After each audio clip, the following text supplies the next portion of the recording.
S Bangla animation এই চ্যানেলটা subscribe করে দেয়। ছাগল এবং শিয়ালের হাসি গল্প।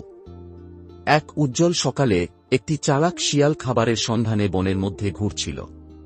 ঘোরাঘুরি করতে করতে এটি একটি গভীর এবং পুরানো কূপের কাছে এসে গেল। অন্ধকারে উঁকি মেরে শিয়াল পানিতে তার প্রতিচ্ছবি দেখতে পেল।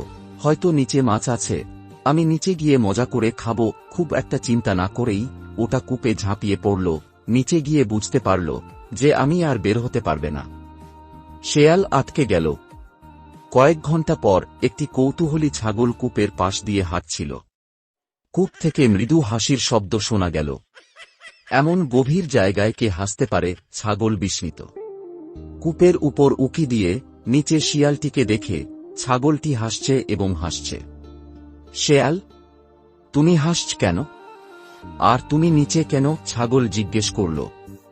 চালাক শিয়াল হেসে উত্তর দিল, আহো প্রিয় ছাগল, আমি স্বর্গে আছি। এই কূপটি সবচেয়ে তাজা, মিষ্টি জলে ভরা, যা আপনি আগে কখনো এমন স্বাদ গ্রহণ করতে পারেনি।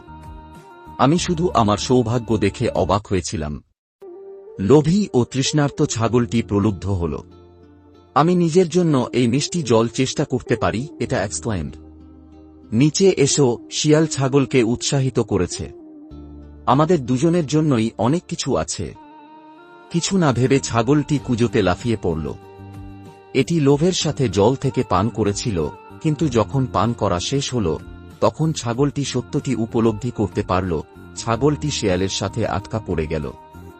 শিয়াল এখন গম্ভীর হয়ে ছাগলের দিকে ফিরে গেল। তোমার ভেতরে ঢোকার আগে দুবার ভাবা উচিত ছিল। শিয়াল বলল, চিন্তা করবেন না, আমার একটা পরিকল্পনা আছে। ছাগল বলল, কি পরিকল্পনা? পালাতে মরিয়া ছাগলকে জিজ্ঞাসা করলেন। আপনি যদি আপনার পিছনের পায়ে দাঁড়ান এবং আপনার সামনের খুরগুলি দেয়ালে রাখুন, আমি আপনার পিঠে উঠে লাফ দিয়ে বেরিয়ে যেতে পারি। একবার আমি মুক্ত হলে আমিও আপনাকে সাহায্য করব এবং মুক্ত করব। শিয়াল বলল।